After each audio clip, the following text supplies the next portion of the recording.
Why are thousands of police officers resigning almost overnight? What happens when no one is left to answer our emergency calls? And how can our leaders respond in a crisis like we've never seen before? Welcome to Breakpoint. Today, we rip the lid off the crisis sabotaging our police forces. As we delve into these issues, we'll ask critical questions about the impact of mass resignations on public safety and trust. How does a shrinking police force handle rising crime and complex social challenges? What does this mean for the average citizen? And how have the current government's policies exacerbated this crisis?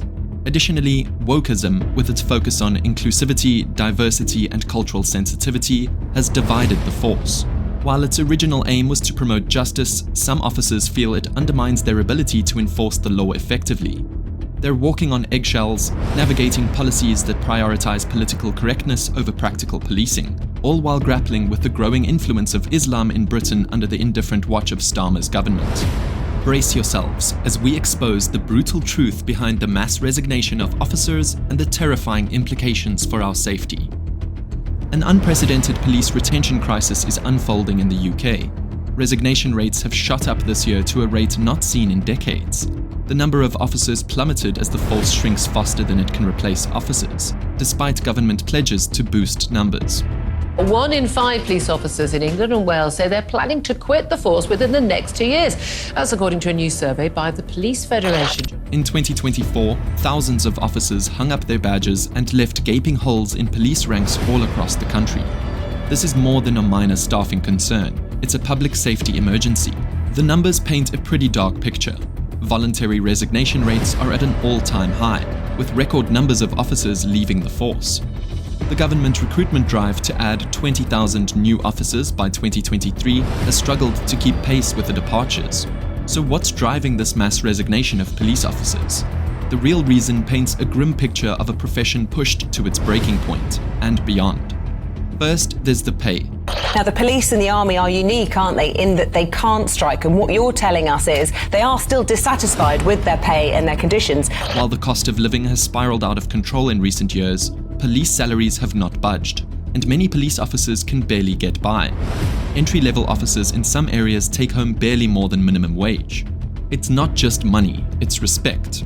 Years of cuts in the budget have left this force to scrape by with outdated equipment and crumbling facilities, with reports of police using obsolete computers, unreliable radios, sometimes even having to buy their own basic gear. Even worse is the toll of their duties on the mental health of the officers. Stress, anxiety, and depression have plagued the forces in so many reports. Unfortunately, the weight of the badge became too heavy to bear, and with no appropriate support systems in place. Rates of PTSD among officers have risen alarmingly. One study even showing 1 in 5 officers deal with PTSD, with 90% having dealt with trauma of some sort. Yet mental health services remain underfunded and hard to access. Then there is the shifting landscape of policing itself, like new woke policies that have left many officers feeling restricted in their duties. The perception of two-tier policing, where different rules seem to apply based on demographics, has destroyed morale and trust within the ranks. They're trying to do their work fairly, but can barely pace with the changing of rules of our messy society and politics. They're climbing a mountain that keeps growing in steepness and slipperiness. Budget cuts have made matters even worse too. Officers are doing more and more with less, stretching thin as they police larger areas with smaller numbers. Even specialized units that are high priority have been disbanded and left gaping holes in critical areas such as cybercrime and domestic violence. For those who aren't resigning, the situation is bleak. Workloads have expanded as fewer officers are around to cover the same ground. Overtime has become the rule and not the exception, and burnout and fatigue are common. Many officers report 60-hour weeks or more with little time to rest or family life outside of work. Community policing used to be a bedrock of the British police force, when an officer had time to build relationships in communities. But now, the lack of community trust makes their jobs harder and harder by the day. The physical cost is even more severe. Officers experience high injury rates, both due to fights and the abrasion of overtime.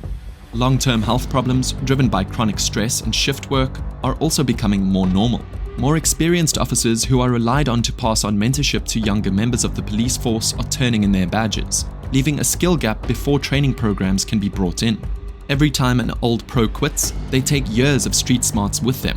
They know the neighborhoods, the trouble spots, and how to handle tough situations. You can't teach that stuff overnight. We're not just short on officers, we're running out of the experience that makes good policing work. It's like losing the recipe, not just the cook. Right now, we're staring down the barrel of a public safety disaster. As police numbers shrink, response times grow longer. In some towns across the UK, some crime cases are no longer actively pursued, simply because there's no one there to do it. Victims of burglaries, car thefts, and other lowly crimes find their cases swiftly closed, never to be reopened. And now, thanks to the broken relationship between communities and police officers mentioned before, sources of crucial information relating to crimes have simply dried up, leaving these communities and the general public more vulnerable than ever. Public confidence in law enforcement is precarious at best and is rapidly deteriorating. And with this, stereotypes and misconceptions continue to grow, leading to a very dangerous divide between protectors and those they are sworn to serve. The real problems exist in the countryside. Resources are largely centralized, meaning huge areas of countryside receive little in the way of police presence. Response times to emergencies are often a matter of hours, and locals feel left behind, if not totally abandoned and helpless. The government's response has fallen short in this crisis. Huge promises of recruitment drives fail to tackle the root cause of the issue. They talk the talk, but don't walk the walk. When they do come, budget increases barely scratch the surface of what it would take to modernize the police force and provide officers the tools they need. Most of the additional funding is instantly absorbed by rising costs and inflation, leaving little for any meaningful improvements. The police unions have raised an alarm, but nobody seems to care. The break in trust between Westminster and the real situations on the streets is growing day by day. Those policymakers continue to impose top-down reforms without proper consultation with anyone on the ground seeing the issues. Politicians talk big but do little. They all brag about being tough on crime, while our police force falls apart. They promise more cops on the street, but the truth is, we don't have enough officers to cover the areas we already have. It's all empty when our police can barely keep up with their current workload. The clock is ticking. To stop this dramatic wave of resignations, our leaders need to take action fast. So the last thing the police service needs is people walking out the door because they can't afford to stay and they can earn more doing other things.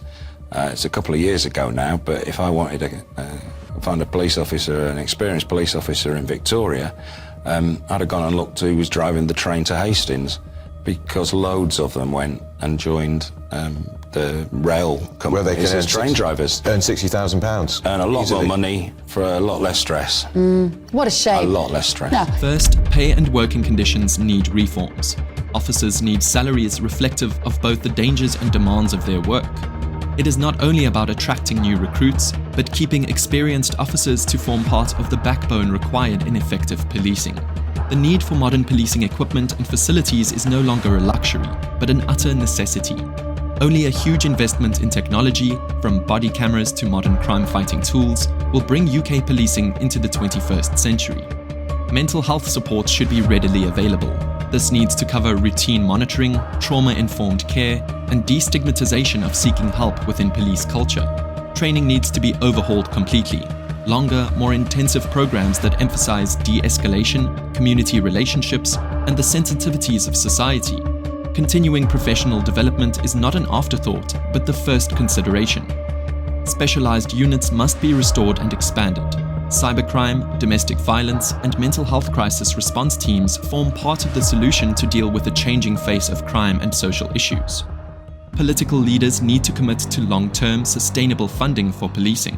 This era of cuts to policing budgets, followed by crisis-driven increases, needs to be replaced with a stable, well-resourced police force. We need to fix the broken trust between police and the public. This means being open, honest, and truly involving our communities. We've got to strengthen independent watchdogs to keep the police in check. Only then can we start to win back people's trust. If you found this video informative, please give it a like, share it with your family and friends so they're aware of what's happening, and subscribe to the channel if you haven't already.